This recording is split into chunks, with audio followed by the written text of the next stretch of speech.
What's up, guys, and welcome back to Absolutely Marvel and DC. I'm Hassan, that is Dan, and we're going to talk about my favorite show in the multiverse, Young Justice Phantoms. It's so good. It's so good, right? Oh my gosh. Okay. It's the best show, and there's only 2 episodes left forever, maybe? So, just... It better not be. It better not be. If it gets canceled, it'll come back in a decade or in 5 years because it's a cult classic and people love it. The representation alone in this show, as far as like being seen in this world, I was like a Muslim kid growing up. I'm not anymore, but like maybe this would have helped me as a kid. Right. I never saw myself in media. This show is literally having a coming of age Muslim youth story, obviously told through the guise of like a computer machine in a dead girl's body, but like. What? We're having that on my favorite superhero show? I mean, let's be honest. Nothing is more relatable than a machine in a dead girl's body. Let's be honest. It's the oldest story in time, you know? Exactly. But, guys, I apologize. I saw the comments. I'm late. I was in New York doing stuff, and Dan was kind enough to say, I can't do these episode reviews without Hassan because it would just be me saying I like the episode without Hassan's incessant need to go on a stupid 20-minute rant and not let me speak. So I was late, but we're here, and I know for a fact I will be here through the ending of this show, so you can expect week-to-week discussions, and I already cleared it up with Benny. I do get to do the retrospective of Young Justice, so you can expect 2 more Young Justice videos, or 3. So, all that being said, let's get into ego and super ego, because Nightwing and the gang refurbish a bus and they hit the road. That's a synopsis, and I think that's great. We pick up with Nightwing and the whole team together, looking incredible in their suits. Oh, yeah. The lighting of this scene is incredible. There's like this blue hue around everybody's costumes. And we really get a good look at Nightwing's suit because it's not like full black armor and the blue stripe. It actually still has a lot of the tactical elements of his original suit on the show. And then it's just the classic true to form. Calderon, he got his beard lined up. He's got his fade cleaned out. And then obviously the women on the show, I'm tired of getting comments saying I'm creepy, guys. They're gorgeous and they're incredible and they're powerful and I love them. Zatanna looks great, Rocket looks great, and Tigress looks great. But we have everybody coming back and they're looking for the bus that went through the universe and decades and with Clarion, and they find it and it's this compressed square. So Zatanna summons troglodytes, aka the gremlins from World War II, which cracked me up a little bit. I thought that was good. It's a good little line. And they restore the bus at the cost of Nightwing's actual car, which he has this incredible line, "I'm not Bruce Wayne." What? Like, his car and his snack. He was going to bring that into the Phantom Zone with him. We need chicken whizzies. Tell me you don't want to try chicken whizzies now. I mean, let's be honest. Most cartoon foods you look at and you're like, I want to try that. I would try pizza balls from WandaVision, or not WandaVision, and Multiverse of Madness, and then this right now. I've been on the docket for a little bit. Like, I really want to taste whatever this shit is. But yeah, so they're refurbishing the bus. At the same time, we pick up with Phantom Girl in the Phantom Zone with Phantom Boy, little Superboy, who's all sick, and he's just, I worship Zod, which it makes sense because it's zone sickness, it's this, but it's also like, I don't want this to be happening because I want reunions, but it is important and it actually makes sense for the plot. Plus, that's kind of like, it's very reminiscent of when he came out of the pod in the very first season, where it's like, he's a blank slate. Yeah. And the zone has really kind of reduced him back to that blank slate. He is. And it's scary. It's scary to think that somebody who is this autonomous human being, because of his programming, because he's a clone, he might end up like this. And that means a lot for this show, because this show has lots of clones as active, healthy, living, breathing characters. Roy Harper, Will Harper, Jim Harper. Only Roy is real. The rest of them are like clones. So to think that this could happen to some of them. Yeah. They could be deprogrammed and they could lose their minds. But we pick up there. Superboy refuses to leave with Phantom Girl, so she phases, and it's one of the most horrific moments ever, where she shows back up in Mars and screams in pain because the last thing she did was put her hand into lava, and you see the skin boil off her hand a little bit. Mm-hmm. It's so gruesome. But she's back on Mars, and we pick back up with wait, is this hold on, I think you're going a little more into the this week's episode, because that's all we saw from Phantom Girl in the Super Ego and Ego one. She just gets there. I was thinking about Lord Zod. I don't remember if he was in this episode or not. I think he appears up at the end. Okay, well, besides that, we pick up in Markovia with good old Lizard Johnny. If you guys remember, fan favorite character, Lizard Johnny. No, obviously, it's another fucking deep cut. He was a background character. I recognized him from the background of the horrific episode from last season where the Outsiders fight Clarion, who turned everybody into a Cronenberg monster. And he was one of the people that got turned into the monster. So Lizard Johnny, he apparently was at the Taos Youth Center and now is in Markovia seeking asylum. And the Infinitors and sweet old Brion and Markov save him, but something seems really, really off. And Brion feels like he's finally getting a grip right now. And he's like, wait, I don't like the looks of this. This is not good. I don't understand. Where were you? Why were you not watching the perimeter? So he's getting a little bit antsy. He's finally like, I need answers. And then Ambassador Barzav, what is it? Ambassador, I don't know how to say his name. The ambassador. The ambassador for Markovia. That's all I know him as. I'm not. Ambassador Bazovi, voiced by the amazing Yuri Lowenthal. You'll recognize him as Sasuke Uchiha, as well as PS4 Spider-Man. Oh my god, that's why it sounded familiar. Okay. Yep. Okay. And he's really fun in this. And he's also Lizard Johnny. He's also voices the Trogwogs. Incredible. Love it. But he, as we know from last season, is the reason Geoforce turned. He has a psychic touch. So every time you see Geoforce finally getting a grip on reality, he's touched and he's brought back into the fold of being a crazy, heretic, awful person. Simultaneously, we are picking up with a therapy support group run by Black Canary that includes Cyborg, Beast Boy, Ice, Halo, Terra, and two other metas that I don't think I knew their names offhand immediately. But it's a metahuman support group. It's potentially an outsider support group too, because they're all heroes. But Violet is talking. She's moving into Ivy Town, into her new college, with her friend Harper Row, who's expressed some more than friendly interest in her. So that situation picked up, and we know Harper Row from the comics as Bluebird, right? Bluebird. Yep, Bluebird.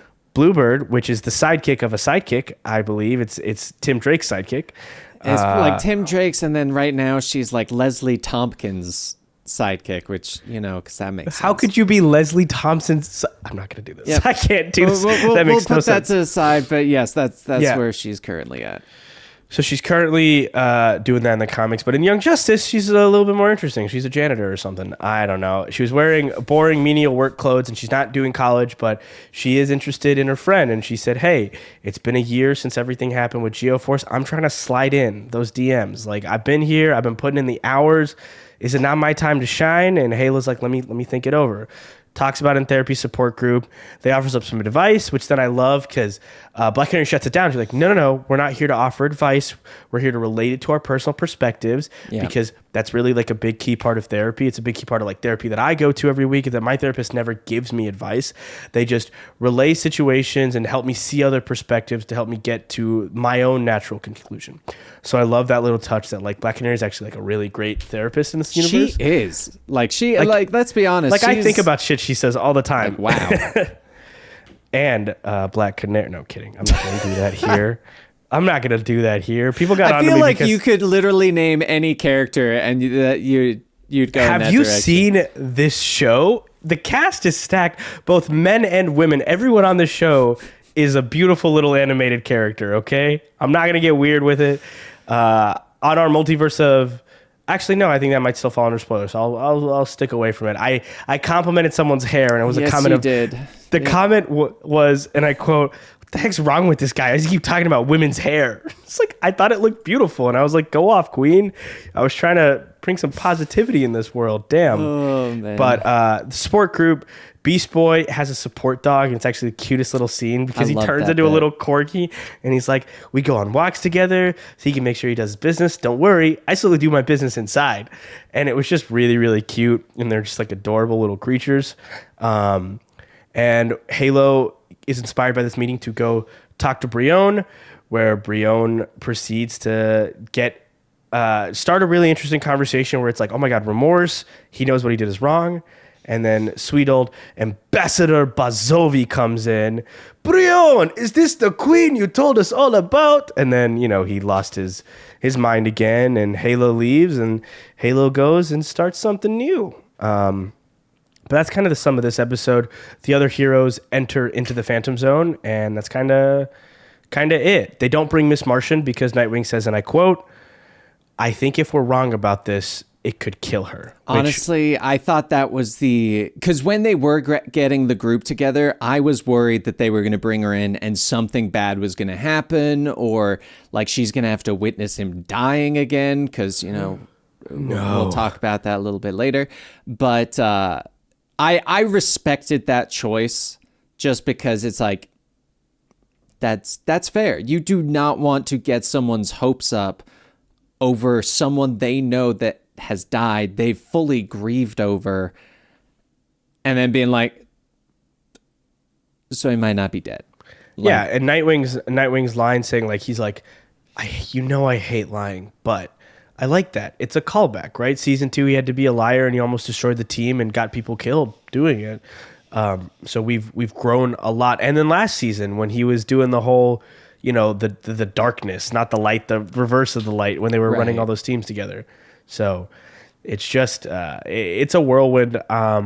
This episode I liked it a lot. I was really entertained through it. I watched it back to back last night with my friend, and it was more entertaining to watch these two back to back because it felt like it was more one succinct story that does lead to a real climax at the end of this next episode. Yep. It didn't necessarily feel that way for this one. It left off on a cliffhanger, but not a climax cliffhanger. It did, because I did watch that episode last week and then this episode separately, and it definitely ended on a cliffhanger as well as kind of made you, left you wanting more.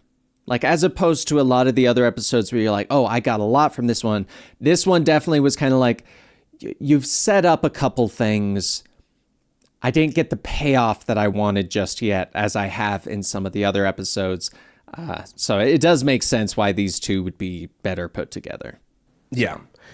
Yeah, and then we'll get into the next summary, and I'll be a little bit faster to punch this one because this episode is a little bit faster paced. We kind of tap through everything really quickly. The episode is called Zenith and the Abyss, and we pick up in the zone with old Connor Kent and Ursa Zod and the team who's here to save Connor. And they can't because he's crazy now. And they try to connect with him, and they have some really amazing moments, like Calderon being like, Connor, stop. And then it flashes back to him in season 1. We are trying to help you. Like the whole line when they're freeing him from Cadmus. I did when they did that, I liked you could kind of see in Superboy the fact that he's going through these moments where he's like, wait, I just had a long period of time where my mind kept messing with me. Can I trust it this time? And you could really see that confliction in him of, I have dedicated myself to the House of Zod now, but these people that I have so many memories with are back. Like, whose side am I really on? And I really like that aspect that they kept true to the character instead of making it what some shows do, where it's like, oh, they see their friends, everything's back to normal. Oh, I've got to turn against these people. Like, no, he's still got that. I don't trust myself fully. He was fully brainwashed in this season. Like it actually happened, and it was systematic, and they did the whole like, breed for the house of God, build for the house of God. When you do a musical number, you're pretty much bonded for life with people. I mean, I think that's the rule. You're not wrong. That's a very bonding moment. It is, and so he's fully all conked out. He still believes he killed Superman, which I think is really interesting, because he was obsessed of that point. I killed the Superman. I also like the fact that that was him brainwashing himself. Like that, like, because that's that was something his zone definitely, sickness. yeah, like the zone sickness caused him to brainwash and kind of reset himself. And it's interesting that that was such a key thing that he latched onto, which I will say, for a minute in the show, part of me was like, wait a second. Did he actually kill Superman and this Superman is like an imposter?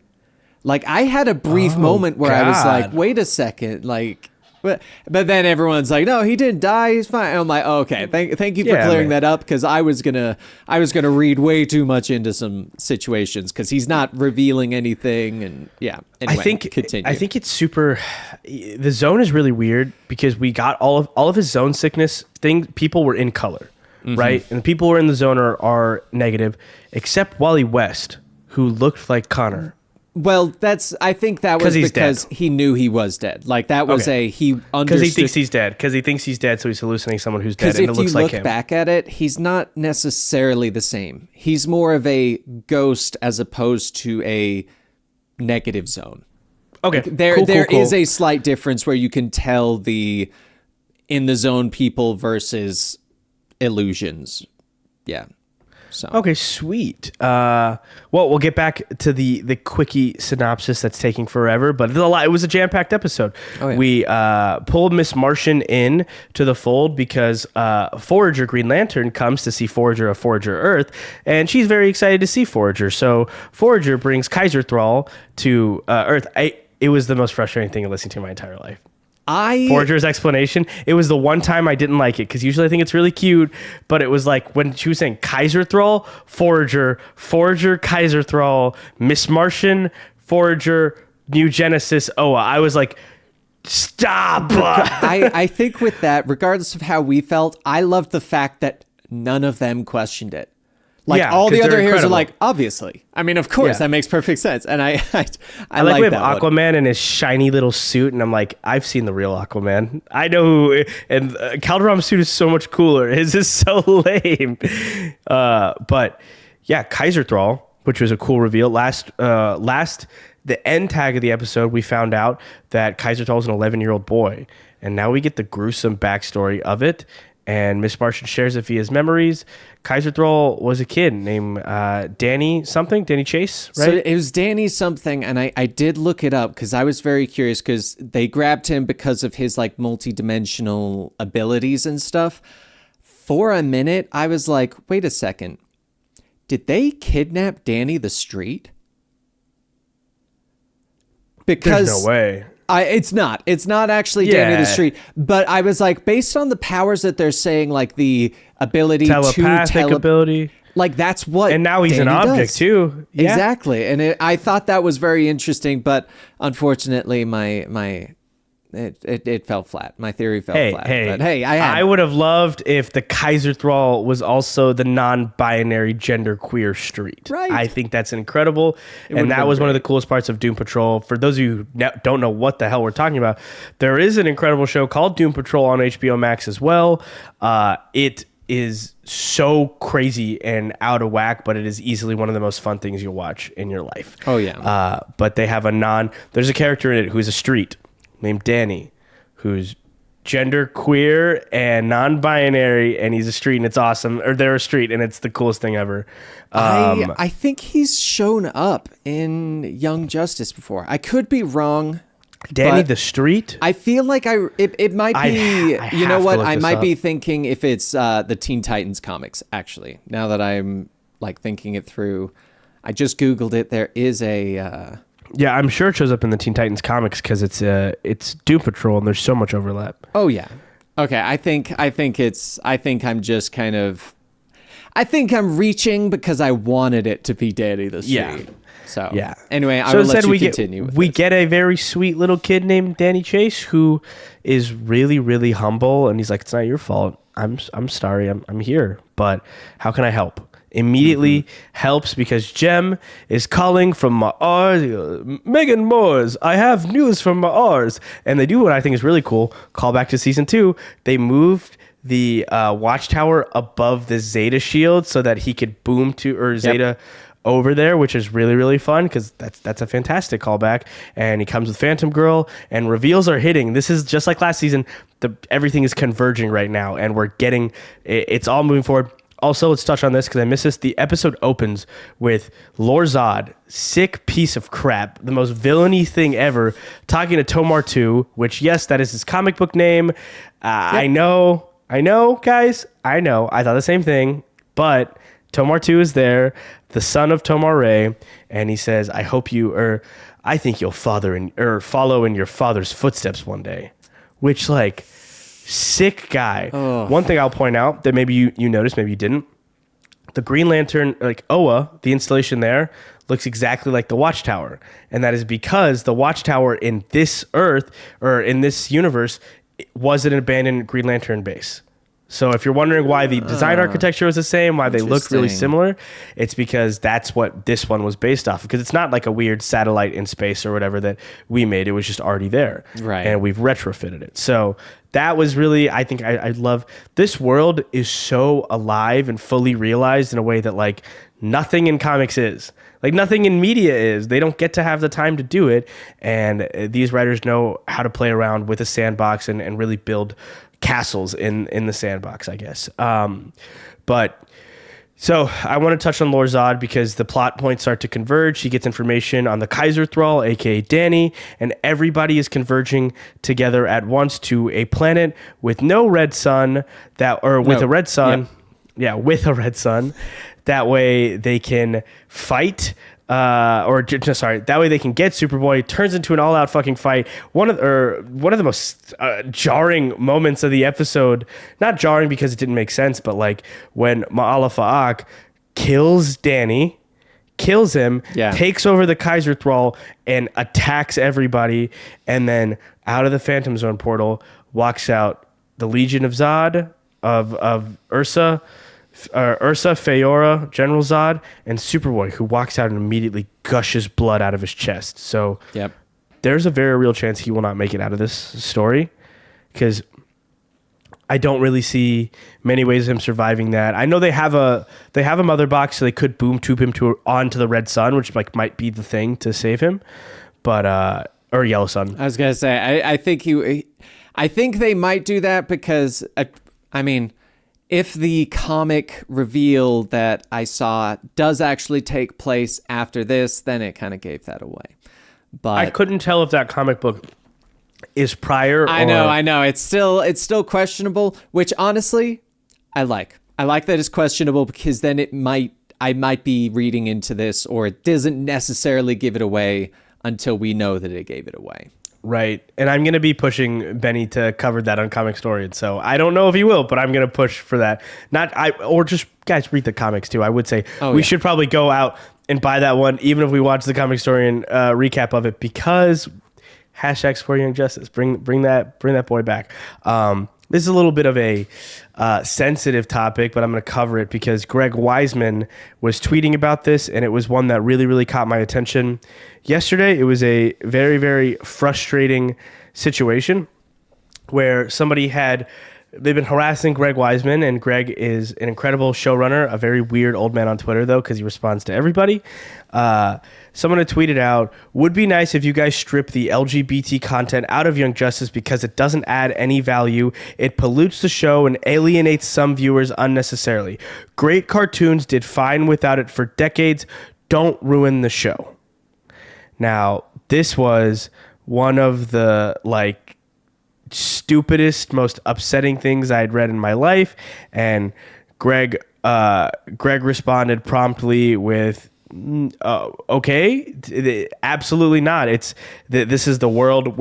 I'm sorry that comics or this show represents what the world actually is, and it's not the little pocket that you wish you lived in.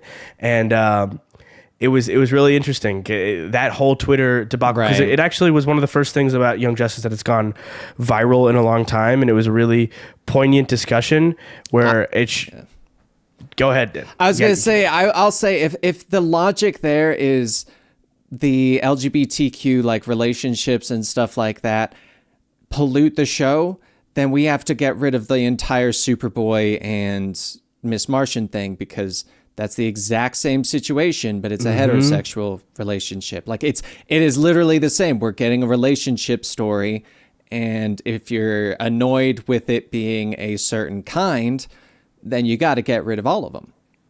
Yeah. Like that is a massive part of this. Like the entire first 2 episodes is about the wedding.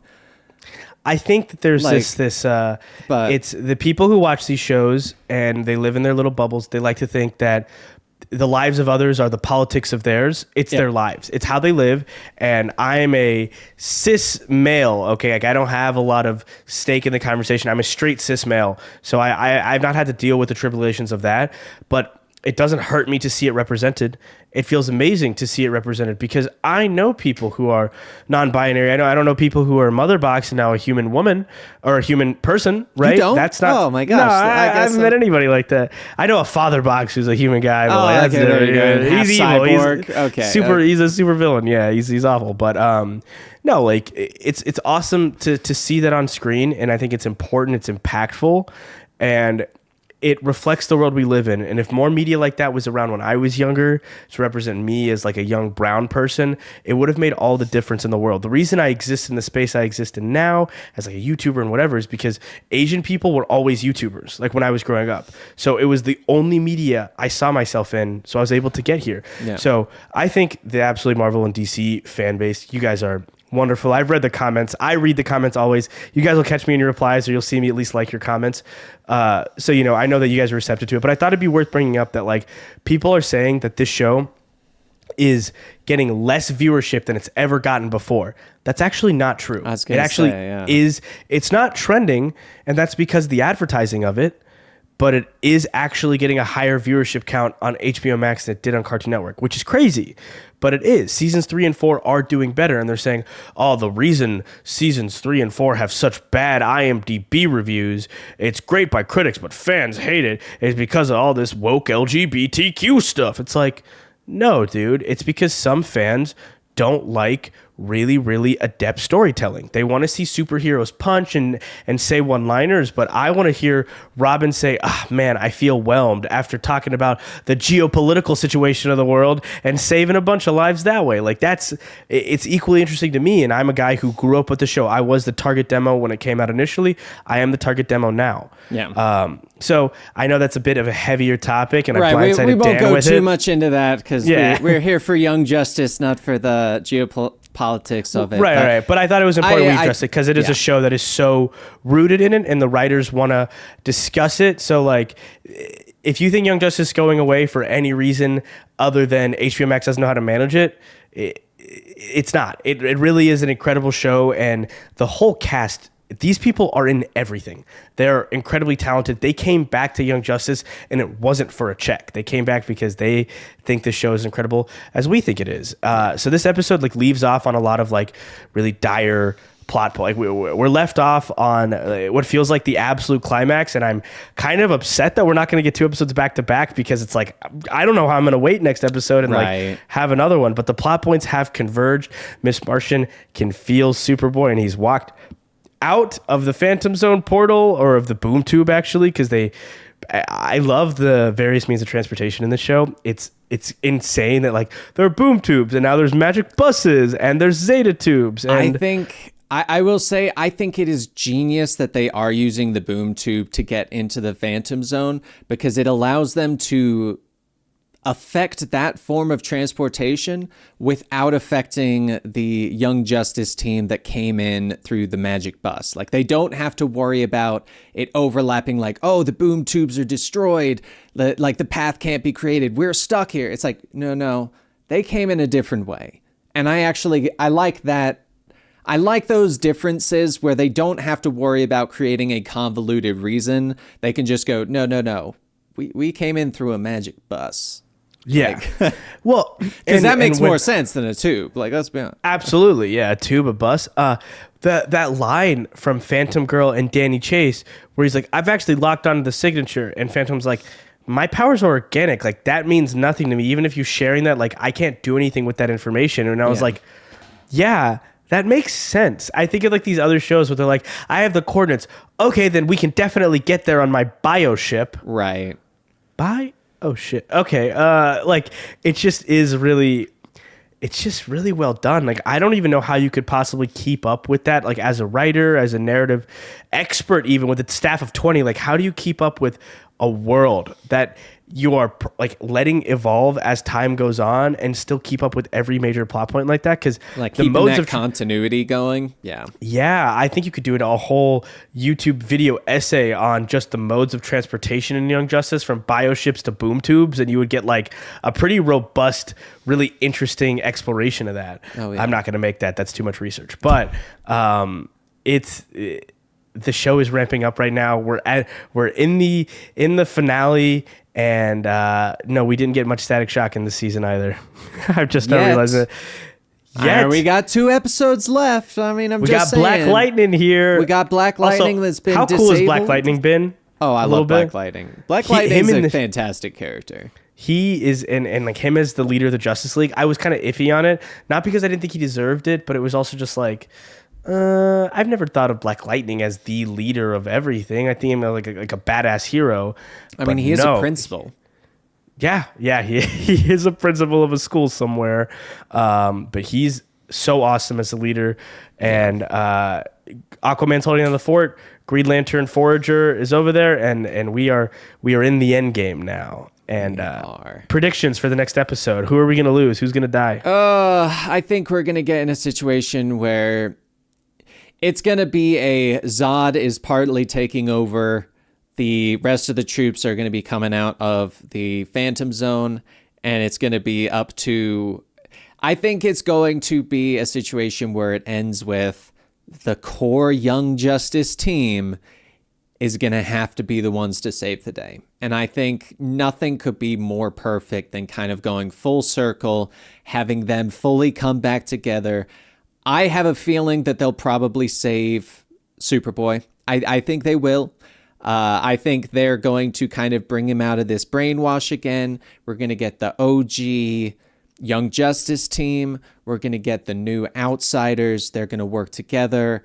And I think they're either going to save the day, or it's going to end up on some cliffhanger where Zod could be taking over, but they are prepping to save the day. And the next season that I hope we get would be the saving of the day. I hope that's not true, though, because I can't live another 10 years of my life on a Young Justice cliffhanger. I can't do it. It was very hard the first time. I just remembered something that I wanted to ask you about. Okay. When you're looking at the Zod soldiers, did you notice one of them has the House of Elcrest? I noticed it every time in the background. I've noticed this guy. They never mention him, and it's not Zor-El because they say Zor-El is one of the people that sent Zod to the zone. So it's not going to be Zor-El, but one of Zod's minions has a House of Elcrest. And guys, comment and correct me if I'm wrong, or if you guys have been thinking the same thing. But yeah, it's really, really weird. Yeah, I'm going to try and look at a picture real quick. I doubt I'll find one fast enough, but because that would be interesting. But they haven't addressed it up until now, so maybe it's just not relevant. But he's part of Zod's whole crew. For the crew of Zod. But yeah, seeing him in full color was really cool too. The way the episode ends. Also, Connor. I'm looking at Connor's scars right now. Oh my god. Oh yeah, when the blood pours out of his chest, and it happened in the Phantom Zone too. So it's like, it's not necessarily a normal wound. It could be like there's something else behind it, and maybe Phantom Girl's going to have to be the one to fix it because of her whole Phantom Girl powers. But yeah, that's interesting. Yep. So I don't know, but I'm excited. I'm excited, and I'm happy that I was able to give you guys a longer Young Justice episode, because I know last time there was stuff left to be desired, and I'm sorry for that. But we're in full swing. We're in the end game now. We're in the eye of the storm, and we're gonna be reviewing so much of this, talking about it, because it's fun. It's so much fun. It's not one of the more viewed things on this channel, and I don't think it needs to be, because the people who watch it love it. and that's like, I read every one of those comments. They're so interesting and they're impactful. I do skim and look for my name. I am like a narcissist. I'm like, where's Hassan? I mean, honestly, that's fair. I mean, I'd be lying if I didn't say I did the same. So yeah, love it. Should we wrap here, Danny boy? How you feeling? Shall we? All right. I think that's a good time for us to wrap on up here.